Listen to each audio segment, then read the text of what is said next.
Party పరిస్థితి దృష్ట్యా భారతీయ జనతా పార్టీకి ఒక మంచి అవకాశం, అది నా నియోజకవర్గమే కాదు రాష్ట్ర వ్యాప్తంగా కూడా మంచి అవకాశం. వాళ్ళకి అభ్యర్థులు దొరుకుతలేరు, 4 రోజులైతే నాయకులు కూడా దొరకరు, అందరు జైళ్ళలో ఉంటారు. అది రేవంత్ రెడ్డి నియత్ చక్కగా ఉంటే. కాబట్టి ఇటువంటి అవకాశాన్ని మన నియోజకవర్గంలోనైతే మనం ఎట్టి పరిస్థితుల్లో చేజారుకోవద్దు. దానికి తగ్గట్టు స్ట్రాటజీ, వ్యవహారము అన్నీ ఏ రకంగా ఉండాలన్నది మేము మాట్లాడడం జరిగింది.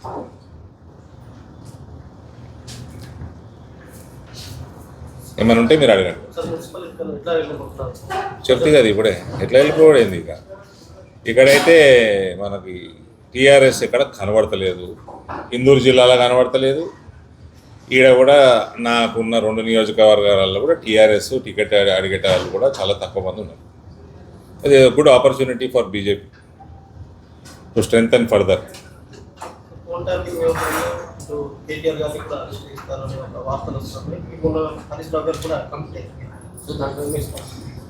చూడండి, ఫోన్ ట్యాపింగ్ చేసిండ్రా అంటే చేసిండ్రు, దానికి అనేక రుజువులు ఉన్నాయి. వాళ్ళని అరెస్ట్ చేస్తారా లేదా అన్నది రేవంత్ నియత్ మీద ఉంటుంది. రేవంత్ ప్యాకేజీలకి అమ్ముడు పోతాడా లేకపోతే నిజాయితీగా పనిచేస్తాడా దాని మీద ఉంటుంది.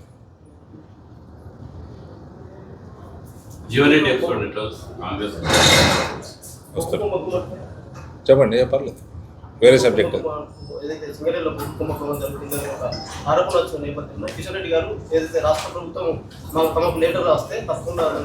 అంతే కదండి. ఇప్పుడు డైరెక్ట్గా మేము ఇంటర్ఫియర్ కాలేము, సెంటర్ ఇంటర్ఫియర్ కాలేదు డైరెక్ట్గా.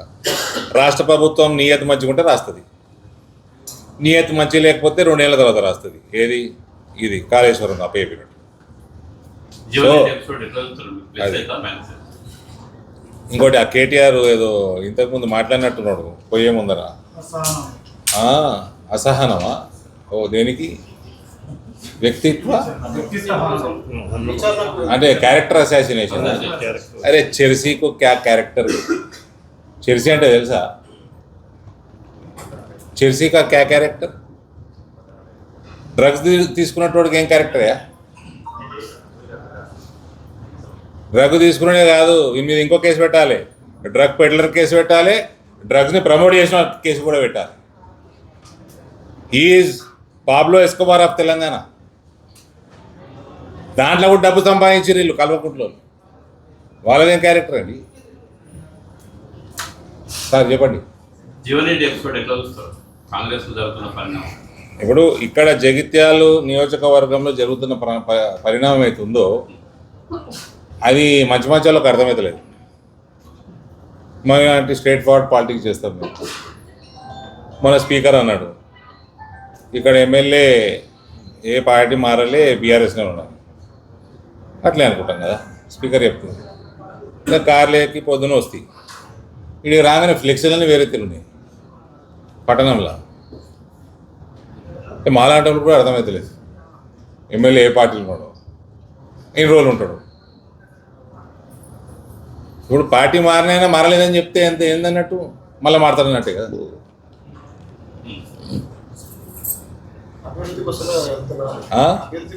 అవు కరెక్టే, మేము అందరం పిచ్చోళ్ళము. సో మా దగ్గర కూడా కార్పొరేటర్లు గెలిచి అభివృద్ధి కోసం పోయినరు, మళ్ళీ చేతులు కాల్చుకొని వచ్చారు. దేనికోసం వచ్చారు అంటే ఈయనే అభివృద్ధి అవుతుందని వచ్చారు కదా. ఇక బీఆర్ఎస్ ఉంటుందో లేదో మరి ఆయన్నే చెప్పాలి. ఇప్పుడు స్పీకర్ చెప్తే కూడా నమ్మటట్లేదు. రేపు కోర్టు చెప్పినా పాపం కోర్టు కూడా కన్ఫ్యూజన్ లేవు. సో ఇదొకటి. ఇంకో పెద్ద నాయకుడు ఉండే ఇక్కడ ఎల్ రమణ గారు, ఒకటే ఒక తెలుగుదేశం ఫ్లెక్స్ చూసిన ఇవాళ ఇది రాంగరాంగ అనబడ్డది. అది ఎల్ రమణ పక్కకే ఉన్నది. అది తెలుగుదేశం ఫ్లెక్సులు ఇవాళ రేపు ఎడ కనబడతాయి బ్రదర్? ఒక్కటే కనబడ్డది. ఎల్ రమణ బీఆర్ఎస్లో ఉన్న ఫ్లెక్స్ ఉన్నది, దాని పక్కకే అంటుకొనే తెలుగుదేశం ఫ్లెక్స్ ఒకటి ఉన్నది. మరి ఆయన ఈ ఫ్లెక్స్లకి వెళ్ళి ఆ ఫోటో ఆ ఫ్లెక్స్లకి ఎప్పుడు జారుతుంది కూడా తెలియదు మళ్ళీ. అంటే ఆయన ఏ పార్టీలో కూడా తెలియదు, మీ ఎమ్మెల్యే పార్టీలో కూడా తెలియదు. ఈ అన్నిట్లా నాకు మనస్ఫూర్తిగా నేను మాట అంట, నా తండ్రితో సమానుడు జీవన్ రెడ్డి గారికి ఏ రకంగా అయితే కాంగ్రెస్ పార్టీ ట్రీట్ చేస్తున్నదో ఇది మంచి పద్ధతి కాదు.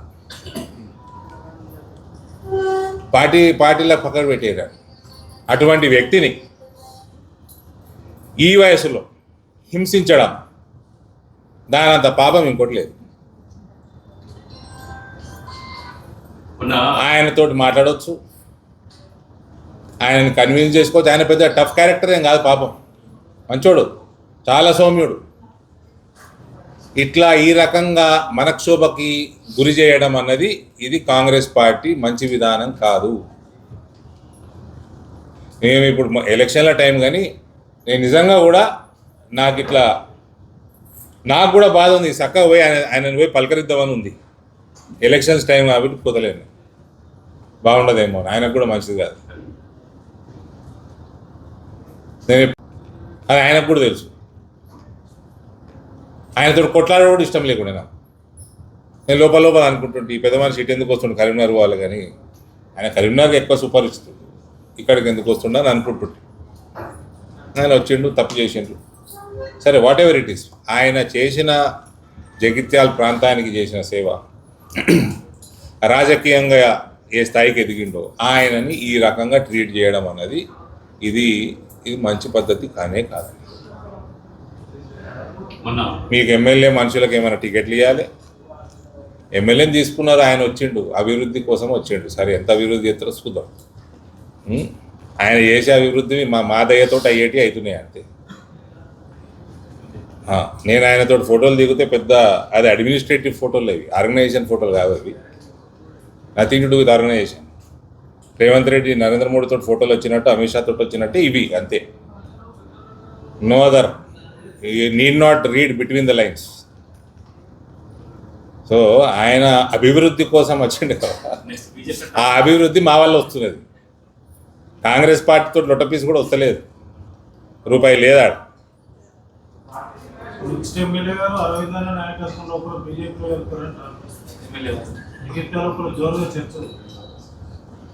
సో అదే ఇప్పుడు ఎంత చిక్కుముడు పడిపోయిందంటే ఆ మెదడు జగిత్యాలు ఎంటర్ కాగానే ఫ్లెక్సీలు చూసి, ఇదేంతరా ఈయన ఇప్పుడు తెలుగుదేశంలో ఉండే ఇప్పుడు ఏడున్నాడు, ఈయన స్పీకర్ జడ్జి ఒక బీఆర్ఎస్ అన్నాడు, ఇక్కడ కాంగ్రెస్ ఫ్లెక్సీలు ఉన్నాయి, ఎల్రామన్న ఇల్లు ఉన్నాడు, అందులోకి పోయేటట్టున్నాడు, మళ్ళీ పచ్చకండగా కప్పుకుంటాడా, ఇది ఏందండి జగిత్యాలు ఇట్లా సత్యనా అంటే నా సుంటోడు కూడా అర్థమైతే లేదంటే చూడండి, చిక్కుముడు పడిపోయింది మెదడు. క్వశ్చన్లకి నేను ఆన్సర్ చేయలేను. మళ్ళీ ఆయననేమో పార్టీ మారిండు, మరి మారలేదంటున్నాడు. మరి మారలేదంటే కాంగ్రెస్ నచ్చుతలేదా, మళ్ళీ మారుతాడా? మరి మారితే ఏ పార్టీలకు పోతాడు ఆయన చెప్పాలి. సీఎం గారు టీడీపీ కార్యకర్తలందరూ కలిసి బీఆర్ఎస్ జెండా అని చెప్పారు. ఏంటండి సీఎం గారు ఎవరైతే టీడీపీ కార్యకర్తలు తెలంగాణలో ఉన్నారో వాళ్ళందరూ కలిసి ఈ టీఆర్ఎస్ జెండా గద్దె లేకుండా అయ్యా సీఎం మీద కూడా ఇదే కన్ఫ్యూజన్ నాకు. ఆయన కాంగ్రెస్ ముఖ్యమంత్రి, టీడీపీ కార్యకర్తలకు ఎప్పుడు ఏంది?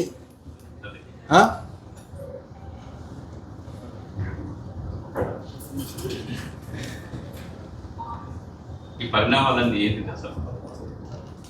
ఏమో బ్రదర్, ఇదంతా కన్ఫ్యూజన్. సినిమా ఒకటి ఉండే ఇంగ్లీష్లో, ఒకటి హాలీవుడ్ సినిమా ఉండే ఇన్సెప్షన్ అని. వానికి కలబడుతుంది, కలబడుతుంది, ఆ కళలో మళ్ళీ కలబడుతుంది, మళ్ళీ ఆ కళలో ఇంకో కళ పడుతూ ఉంటుంది. అట్లుంది జగిత్యాల రాజకీయం. చాలా పెద్ద హిట్ మూవీ అది ఇన్సెప్షన్. ఇక ఆయన అట్టేట చెప్తాడు, ఆయనే చెప్పాలి, అది నాకు అర్థమవుతలేదు. ఆయన తెలుగుదేశం ఆయన్నే. ఇప్పుడు అదే కదా కాంగ్రెస్ వాళ్ళు మొత్తుకునేది. నల్గొండ మంత్రులు కానీ, మహబూబ్నగర్ వాళ్ళు కానీ, ఖమ్మం వాళ్ళు కానీ, వీళ్ళందరూ వాళ్ళకు కూడా కన్ఫ్యూజనే ఉంది ఏ పార్టీ ముఖ్యమంత్రి అని. రాష్ట్ర స్థాయిలో బీజేపీ కన్ఫ్యూజన్ ఉంది అంటారు. అధ్యక్షులు స్థానిక సంస్థలు పట్టించుకోవడం స్థానం రాలేదు. సర్పంచ్ జరిగిన ఎలక్షన్లో, సర్పంచ్ ఎలక్షన్ల పార్టీలకు సంబంధం ఏంటండి? ఎవడైనా సంకల్పించుకున్నాడు అనుకోరు. ఇప్పుడు ఈ రేవంత్ మేము 8,000 గెలిచినాము, 6,000 గెలిచినాము, మా రిబెల్ కూడా గెలిచినా అనమాట. మొన్నటిదాకా డిపాజిట్లో దిక్కు లేకుండా నాయన నీకు ఎక్కడిది క్యాడర్? ఈ క్యాడర్ ఎక్కడిది? డిపాజిట్లో కూడా సో నేను అందుకనే ఎక్కడ కూడా నేను ఓపెన్, లాస్ట్ టైం కూడా ఈసారి కూడా సర్పంచ్ ఎన్నికలు పార్టీలకు అతీతం. మా పార్టీ వాళ్ళే 2-3 ఒక గ్రామంలో నిలబడొచ్చు, పాలిటిక్స్లో లేని వాళ్ళు మా పార్టీ శ్రేయోభిలాషులు నిలబడొచ్చు, నా పర్సనల్ శ్రేయోభిలాషులు నిలబడొచ్చు. వాళ్ళకి సింబలే లేదు, అది ప్యూర్లీ ఆన్ ఇండివిజువల్ బేసిస్ కొట్లాడతారు. ఇక దాని తర్వాత నేను ఒకటే చెప్పిన, ఇక నా ఫోన్ల మీద ఫోన్లు వస్తున్నాయి, మీరు ఎందుకు ఇస్తలేరు స్టేట్మెంట్, అటు ఆ బీజేపీ ఆయన ఇచ్చిండు, ఇటు ఈ బీజేపీ ఆయన ఇచ్చిండంటే సరే ఏదో ఒకటి చెప్పాలి కదా. నేను అన్న గెలిచిన వాళ్ళల్లా బీజేపీ మెంబర్షిప్ ఎవరెవరికి ఉంది తీయండి అన్న. 96 మందికి వెళ్ళింది, పోయినసారి 5 వరకు అంటే ఓకే, ఇంటర్నల్ సాటిస్ఫాక్షన్, బీజేపీ వాళ్ళని ప్రజలు ఆదరిస్తున్నారు అని సాటిస్ఫాక్షన్. అది రాష్ట్ర స్థాయిలో సీరియస్ తీసుకుంటున్నాను.